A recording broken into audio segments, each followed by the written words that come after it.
कल हमने सामाजिक सर्वेक्षण के प्रकारों की चर्चा की थी, लेकिन ये हमारा चैप्टर थोड़ा बड़े होने के साथ साथ कल सामाजिक सर्वेक्षण के जो प्रकार हैं वो सारे प्रकारों पर चर्चा नहीं हो पाई थी, इसलिए आज हम उसको वहीं से आगे कंटिन्यू करेंगे। तो जो सर्वेक्षण के प्रकार हैं उनमें आज हम बात करेंगे समयावधि के आधार पर। बच्चों, समयावधि के आधार पर दो प्रकार के सर्वेक्षण होते हैं। एक तो लघुकालिक सर्वेक्षण और दूसरा दीर्घकालिक सर्वेक्षण। जो लघुकालिक सर्वेक्षण होता है उसमें इस प्रकार के सर्वेक्षण जो थोड़े समय में ही संपन्न हो जाते हैं। उनका उद्देश्य किसी तात्कालिक समस्या अथवा विषय के बारे में लोगों की राय जानना आदि होता है। जैसे चुनाव के समय यदि हम किसी राजनीतिक दल के पक्ष और विपक्ष के बारे में जनता की राय जानना चाहते हैं, किसी उम्मीदवार के जीत हार के बारे में जानना चाहते हैं, उसकी पूर्व अनुमान लगाना चाहते हैं, तो हम इसी प्रकार का सर्वेक्षण करते हैं जिसे हम लघुकालिक सर्वेक्षण करते हैं, जो थोड़े समय में ही पूरा हो जाता है। लेकिन दीर्घकालिक सर्वेक्षण जो होता है वो थोड़ा लंबे समय तक होता है, क्योंकि कई सर्वेक्षण हमने देखे हैं कि ऐसे होते हैं जो एक लंबे समय तक चलते रहते हैं। जब किसी विषय समस्या का हम बहुत ही विस्तार या बड़े क्षेत्र का अध्ययन करते हैं तो हमें बहुत समय लगता है। जैसे किसी भी घटना की प्रवृत्ति तथा परिवर्तन आदि को जानने के लिए जब हम समय समय पर सर्वेक्षण किए जाते हैं और उनकी परस्पर तुलना की जाती है, जैसे भारत की जाति व्यवस्था में क्या क्या परिवर्तन आ रहे हैं, अगर हम यह जानने के लिए इस विषय पर अध्ययन करते हैं तो हम हर 5 वर्ष बाद सर्वेक्षण करते हैं और ऐसा 20 वर्षों तक करवाते हैं, तो यह दीर्घकालिक सर्वेक्षण कहलाता है। क्योंकि इसका लंबे समय तक अध्ययन चलता रहता है, लंबे समय तक सर्वेक्षण चलता रहता है, और जब तक सर्वेक्षण पूरा होता है तब तक फिर किसी न किसी तरह का परिवर्तन उसमें आ जाता है और फिर वो सर्वेक्षण वहीं से शुरू हो जाता है। दूसरा है सर्वेक्षण विधियों के आधार पर। जब अध्ययनकर्ता किसी सर्वेक्षण करता है तो उसमें 3 प्रकार की विधियां अपनाई जाती हैं: अवलोकन सर्वेक्षण, साक्षात्कार सर्वेक्षण और प्रश्नावली सर्वेक्षण। ये 3 ऐसी विधियां हैं जिनके आधार पर हम सर्वेक्षण को पूरा करते हैं। तो जब विधियों के आधार पर इसको बांटा गया है तो सबसे पहले हम बात करते हैं अवलोकन सर्वेक्षण की, कि इस प्रकार के सर्वेक्षण में किसी घटना की जानकारी अवलोकन सर्वेक्षण के द्वारा की जाती है। क्योंकि अवलोकन का मतलब होता है वहाँ पर स्वयं अध्ययन करता जाता है और उस दशा को, उस स्थिति का पूर्ण अध्ययन करता है। उस समय हमारी 2 विधियां साथ साथ काम करती हैं। जब हम अवलोकन विधि का प्रयोग करते हैं कि अध्ययनकर्ता अपनी आंखों से भी वहाँ का सब अवलोकन कर रहा है और जो लोग वहाँ पर मौजूद हैं उनसे उसके बारे में जानकारी भी प्राप्त कर रहा है। दूसरा है इसी की साक्षात्कार सर्वेक्षण। साक्षात्कार विधि इस प्रकार के सर्वेक्षण में लोगों से अध्ययनकर्ता प्रत्यक्ष संपर्क करता है और किसी भी विषय पर, किसी घटना पर पारस्परिक बातचीत के द्वारा तथ्यों का संकलन किया जाता है। उससे पूछताछ की जाती है, आमने सामने दोनों मौजूद होते हैं और वो प्रश्न करता है और उत्तरदाता उत्तर देता है। तीसरी विधि है इसमें प्रश्नावली। इस प्रकार के सर्वेक्षण में विषय से संबंधित जो अध्ययनकर्ता का समस्या है या विषय है, तो उस विषय से संबंधित पूरी प्रश्नों की एक सूची बनाई जाती है जो डाक द्वारा सूचनादाताओं के पास भेज दी जाती है और सूचनादाता उसे भरकर पुनः अध्ययनकर्ता के पास भेज देते हैं। इस विधि को प्रश्नावली विधि या प्रश्नावली सर्वेक्षण कहा जाता है। ये इस विधि का प्रयोग हम तब करते हैं जब हमारा क्षेत्र बहुत विस्तृत होता है और अध्ययनकर्ता वहाँ पर स्वयं नहीं जा सकता, लोगों से रोज रोज संपर्क नहीं कर सकता, तो हम इस विधि का प्रयोग करते हैं। इस विधि में ये आवश्यक है कि जो हमारे सूचनादाता हों वो पढ़े लिखे हों, कि जब हमारे सूचनादाता पढ़े लिखे होंगे तभी वो प्रश्नावली को पढ़ सकेंगे, प्रश्नों को समझ सकेंगे और उसके उत्तर लिख सकेंगे। तो ये जो प्रश्नावली विधि है सर्वेक्षण की काफ़ी उपयोगी विधि है, क्योंकि इसमें बहुत बड़े स्थान है या बहुत बड़ा विस्तृत फैला हुआ स्थान है, वहाँ पर इसका हम प्रयोग करते हैं। नेक्स्ट है आयोजकों के आधार पर, कि जब हम सर्वेक्षण करता अध्ययन करता है तो उसका आयोजक किस आधार पर है। वो सरकारी सर्वेक्षण है या गैर सरकारी सर्वेक्षण है। इस बात पर भी दो तरह से सर्वेक्षण का आयोजन किया जाता है। एक तो सरकारी सर्वेक्षण, जिन सर्वेक्षणों का आयोजन एवं संचालन सरकार अथवा सरकार के किसी विभाग द्वारा किया जाता है तो उन्हें हम सरकारी सर्वेक्षण कहते हैं। राष्ट्रीय नमूना सर्वेक्षण सरकारी सर्वेक्षण ही है ना, या जनसंख्या सर्वेक्षण सरकारी सर्वेक्षण है। दूसरा है गैर सरकारी सर्वेक्षण। इस प्रकार के सर्वेक्षण निजी स्तर पर किसी व्यक्ति द्वारा अथवा संस्था द्वारा संचालित किए जाते हैं। जैसे ज़्यादातर सर्वेक्षण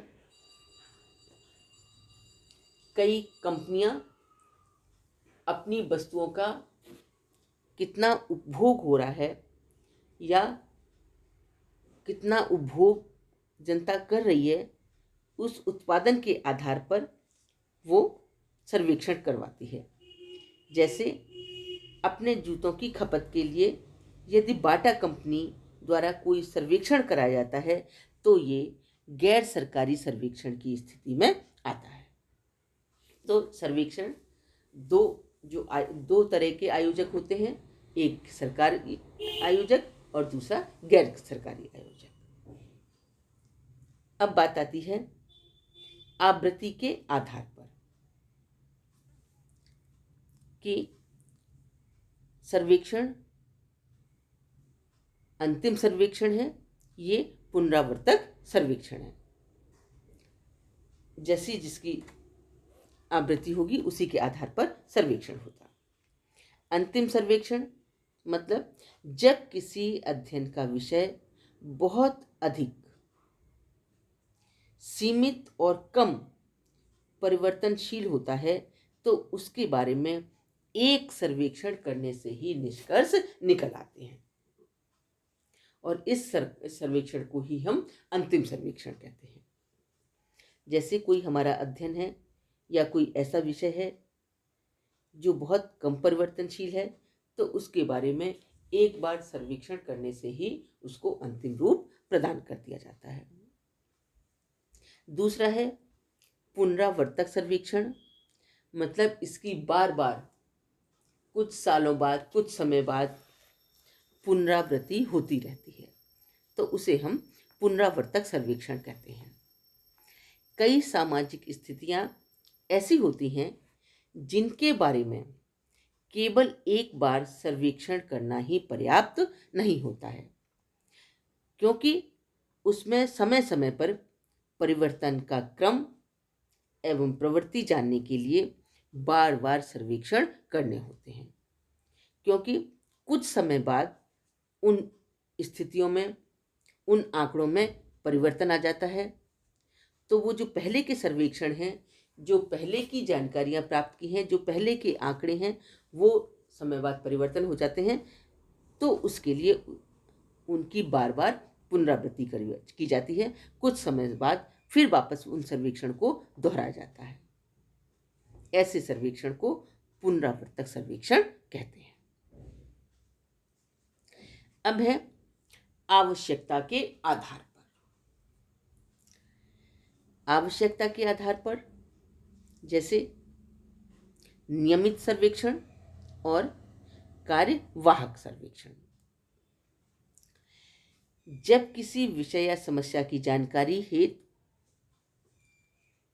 नियमित रूप से सर्वेक्षण करने होते हैं, निरंतर सर्वेक्षण करने होते हैं, तो ऐसे ही सर्वेक्षण को हम नियमित सर्वेक्षण कहते हैं।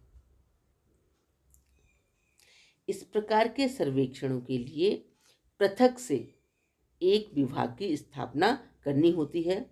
जैसे भारत सरकार ने जनगणना विभाग तथा रिजर्व बैंक आदि के द्वारा जनसंख्या, आय व्यय, जन्म दर, मृत्यु दर, राष्ट्रीय संपत्ति आदि के विषय संबंध में समय समय पर नियमित सर्वेक्षण किए जाते हैं,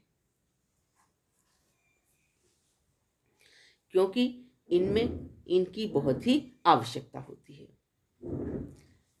कि जनसंख्या कितनी है, हमारे देश की आय व्यय कितनी है, जन्म दर कितनी है, मृत्यु दर कितनी है ना, इसको कितने कैसे सुधारा जा सकता है, उसके अनुसार ही बहुत सारी योजनाएं बनाई जाती हैं, बहुत सारी प्लानिंग की जाती है।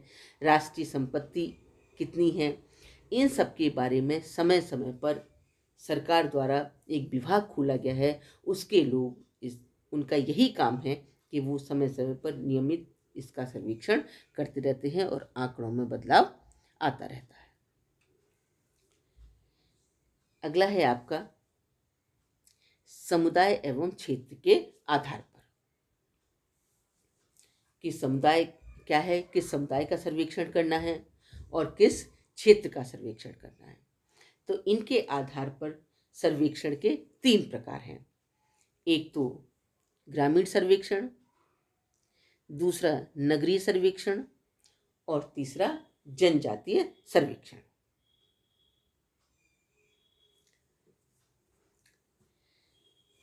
नियम ग्रामीण सर्वेक्षण।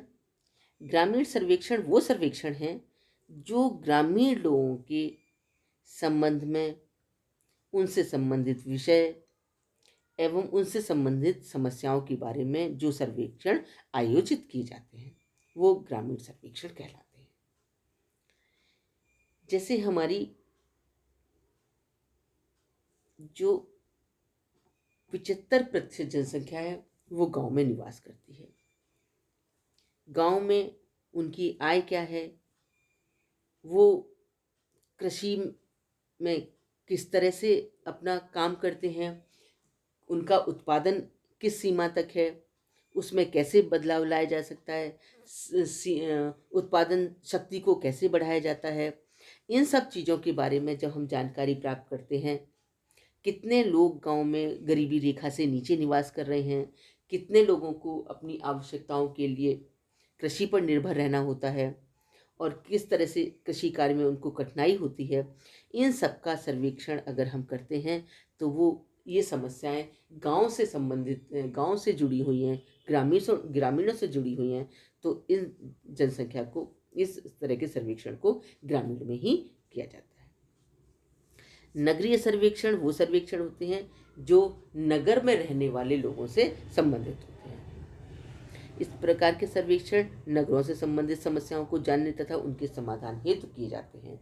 जैसे नगर में, शहरों में लोग कैसे रहते हैं, कौन से मनोरंजन के साधन अपनाते हैं, शिक्षा का स्तर क्या है, कहाँ कहाँ पे किस तरह की शिक्षा प्राप्त कर रहे हैं, उनके आय व्यय के साधन क्या हैं, वो उनकी आय कितनी है, वो किस किस मद पर, उनका सामाजिक स्तर क्या है, उनका शैक्षिक स्तर क्या है। इस तरह की जब हम सारी, वो अपना मनोरंजन के लिए कौन सा साधन अपना रहे हैं, इस तरह के जब हम सर्वेक्षण करते हैं, इस तरह की हमें जानकारी प्राप्त करनी होती है। तो नगरीकरण से लोगों में क्या हमारी संस्कृति में क्या परिवर्तन आया है, नगरीकरण से जो बड़े बड़े उद्योग धंधे खुल गए हैं उनसे ग्रामीणों में जनसंख्या शहरों में आके रहने लगी है, तो किस तरह की कठिनाइयों का उनको सामना करना पड़ रहा है, कौन से उद्योग में कितने मजदूर काम करते हैं, उनको उनकी आय व्यय क्या है, उन्हें किस तरह के काम को अपनाने में किस तरह की कठिनाई आती है, इन सब का जब हम सर्वेक्षण करते हैं तो वो नगरों से संबंधित होता है। और नगरीय जो जनसंख्या है उनसे संबंधित या उनसे कौन सी समस्याएं हैं उनके समाधान में तो हम जो है वो नगरीय सर्वेक्षण करते हैं। नेक्स्ट है आपका जनजातीय सर्वेक्षण।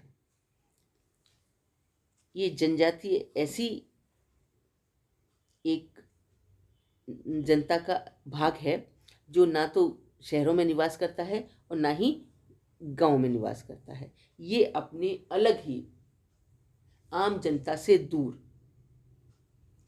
पहाड़ों पर, जंगलों में या शहरों से दूर आबादी बनाकर अपना समूह बनाकर रहते हैं। और उनकी यदि कोई समस्या है, उनसे संबंधित कोई सर्वेक्षण है तो वो जनजातीय सर्वेक्षण कहलाते हैं। तो जब हम देखते हैं कि जो सामाजिक सर्वेक्षण हैं उनके प्रकारों पर आज हमने प्रकाश डाला है, चर्चा की है। अब मैं समझती हूँ कि बच्चों अच्छी तरह आपकी समझ में आ गया होगा। धन्यवाद।